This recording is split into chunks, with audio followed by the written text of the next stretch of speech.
See how to build a conceptual framework. How to build a conceptual framework.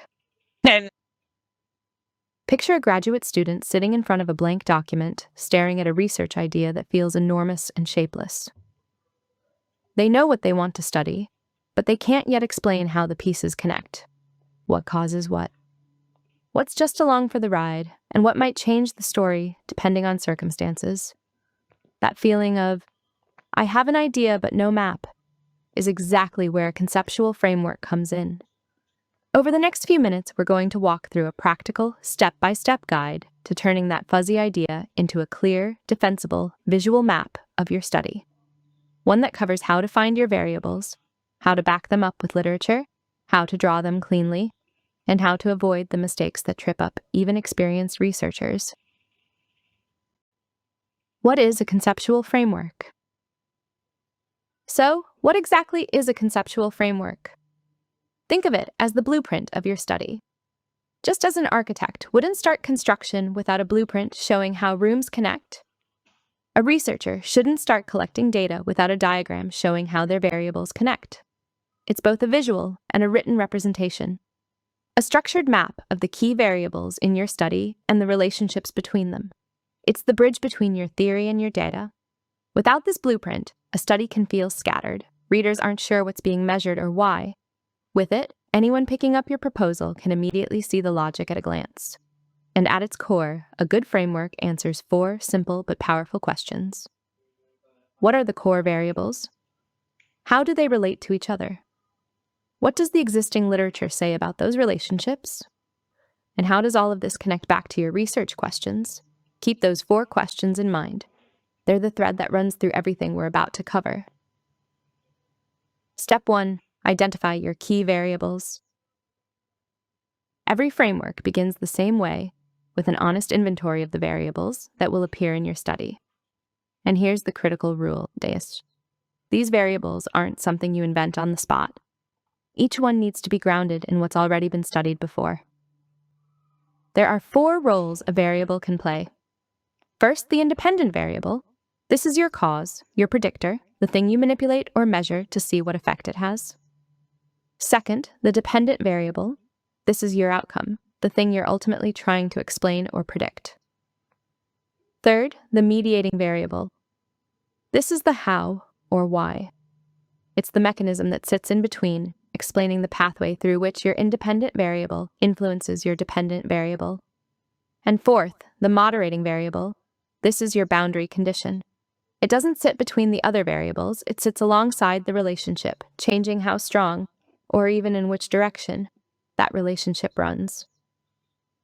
Once you can identify these 4 roles, you have the raw ingredients for your framework. A working example. Definitions are useful, but examples are what make ideas click. So let's put these 4 roles into a real scenario. One that's especially relevant right now. Remote work and employee well-being. Here's how it plays out. Our independent variable is remote work flexibility. Essentially, how much choice employees have over when and where they work. That's our starting point, our predictor. Our dependent variable is employee well-being, a composite of psychological health, job satisfaction, and work-life balance. That's the outcome we ultimately care about. But how does flexibility actually translate into well-being? That's where our mediating variable comes in, workload. Flexibility might reduce, or sometimes increase, how heavy someone's workload feels. And that shift in workload is what then affects their well-being. It's the explanatory mechanism, the engine room of the relationship. Finally, our moderating variable is age. The effect of flexibility on perceived workload might look quite different for a younger employee just starting their career compared to an older employee with different responsibilities and expectations. Age doesn't sit in the causal chain. It changes how strong that chain is depending on who you're looking at. 4 roles, 1 coherent story. That's the goal. Step 2. Use literature to justify every relationship. Now here's where many frameworks fall apart and where the strongest ones are built. Every single arrow you draw between variables is a claim. And in research, claims need evidence. A conceptual framework is not a creative diagram you sketch based on intuition.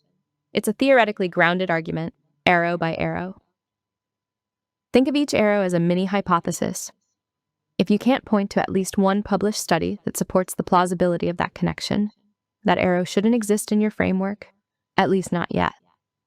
So how do you build this case? Start with a targeted literature review for each pair of variables you're proposing to connect. Look for empirical studies that have tested similar relationships before. Pay attention to the theoretical mechanisms other authors use to explain why that link exists. Then synthesize across these studies. Where do they agree? And where do they disagree? That synthesis becomes the foundation for a short justification paragraph for every relationship in your framework. This step is slow, but it's what separates a framework that holds up under scrutiny from one that collapses at the first tough question. Step 3. Draw a simple, clear diagram. Once your variables are identified and your literature case is built, it's time to put it on paper. And here's the golden rule. Simplicity wins. Going back to our remote work example, we draw a labeled box for remote work flexibility as our independent variable, an arrow flowing from it toward a box labeled employee well-being as our dependent variable. Sitting on that pathway is workload, our mediator. The arrow passes through it, showing that this is the mechanism explaining the effect. And off to the side, we'd show age as our moderator, connected with a separate intersecting arrow or bracket, pointing at the link between flexibility and workload, signaling that this relationship's strength depends on age. That's it. Labeled rectangles, directional arrows, one clearly marked moderation point. No decorative flourishes, no unnecessary boxes, no clutter. The goal of this diagram isn't to impress with complexity. It's to make your entire study legible in a single glance. Step 4. Explain the framework in writing. Here's something that surprises a lot of new researchers. The diagram is never enough on its own.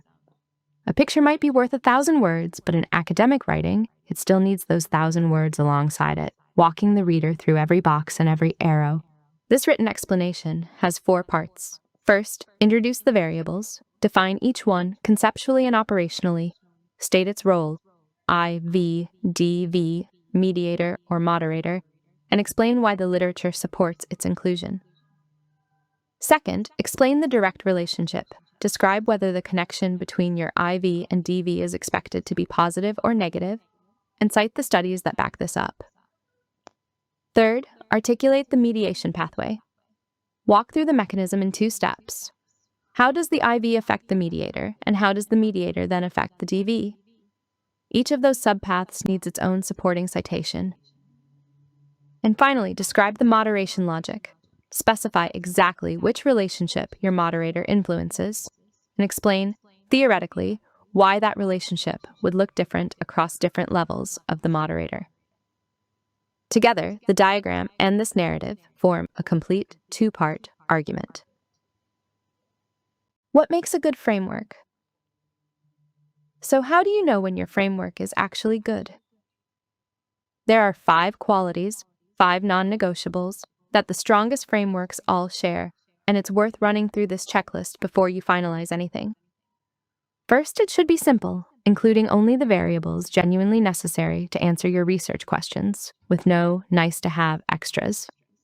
Second, it should be logical. The direction and sequence of relationships should make intuitive and theoretical sense, so a reader can follow it without getting lost. Third, it should be literature-based. Every variable and every arrow traceable back to published work. Fourth, it should be theory-supported, grounded in a recognized theoretical perspective, whether that's something like conservation of resources theory, self-determination theory, or another established lens. And fifth, it should be aligned with your research questions. Every single element should serve an RQ. If something doesn't serve a research question, it doesn't belong in the framework, no matter how interesting it seems. Common mistakes to avoid. Now let's talk about where things tend to go wrong, because recognizing these pitfalls early can save you months of revision later. The first mistake is too many variables. It's tempting to add something because it seems interesting, but every addition inflates your model, dilutes your focus, and makes your study harder to manage methodologically. Include only what's essential. The second mistake is no literature support. Drawing a relationship just because it feels plausible isn't science. It's speculation.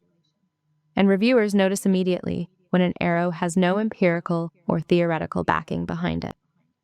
The third mistake is unexplained arrows. Arrows aren't decoration. Each one represents a hypothesized relationship, and each one needs to be explained in your written narrative with a clear direction and a clear rationale. And the fourth mistake is confusing framework types, mixing up theoretical and conceptual frameworks. A theoretical framework identifies the broad theory guiding your study. A conceptual framework maps the specific variables and relationships within that study. They work together, but they are not interchangeable, and treating them as the same thing is a common and costly error. Conceptual versus theoretical framework. This brings us to one of the most persistent points of confusion for early career researchers, and it's worth pausing on because getting it right matters enormously for your literature review and methodology chapters. A theoretical framework is the big picture. It's the established theory or theories that situate your study within an intellectual tradition. It answers the question, what lens am I viewing this problem through? A conceptual framework, on the other hand, is specific to your study. It operationalizes that theory into the actual variables and hypothesized relationships you're going to test. Here's the key insight. Most empirical studies need both. The theoretical framework gives your work intellectual grounding and credibility. It shows you're not working in a vacuum. The conceptual framework takes that grounding and translates it into something testable. Your variables, your arrows, your hypotheses. One without the other leaves a gap. Theory without application, or application without grounding. Step-by-step build checklist. Let's now zoom out and put everything together into one sequence. A checklist you can follow from start to finish. And the important thing here is that this is a sequence. Each step depends on the one before it, so resist the temptation to jump straight to the diagram. Step 1. Define your research questions. Everything else anchors to these, so write them out first. Step 2. Review the literature for each variable and each relationship you're considering. Find prior studies and take notes on mechanisms and directions of effect. Step 3.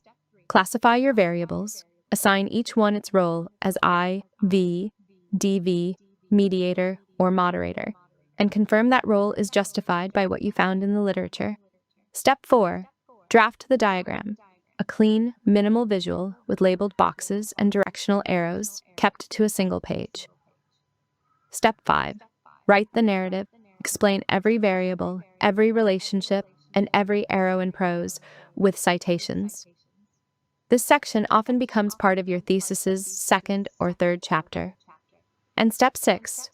Align with your hypotheses. Go back through and confirm that every element of your framework corresponds to a testable hypothesis or sub-question. Follow these 6 steps in order, and the framework builds itself almost naturally. Key takeaways. Let's bring it all together with 4 key takeaways to carry with you. First, ground every element. No variable, no arrow should appear in your framework without explicit support from published literature. This is the single most important habit to build. Second, keep it simple. A focused framework with 3 or 4 well-justified variables will always be stronger and easier to defend than a sprawling model held together by weak rationale. Third, write and draw together. The diagram and the written explanation are equal partners. One without the other is an incomplete argument. And fourth, align everything with your research questions. If an element doesn't directly serve an RQ, it doesn't belong. Your framework should mirror your hypotheses, almost like a reflection. Put these 4 principles into practice, and your conceptual framework won't just be a diagram you include because your supervisor asked for one. It will become a signal of methodological rigor that makes every subsequent chapter of your study easier to write, easier to defend, and easier for readers to trust. See how to build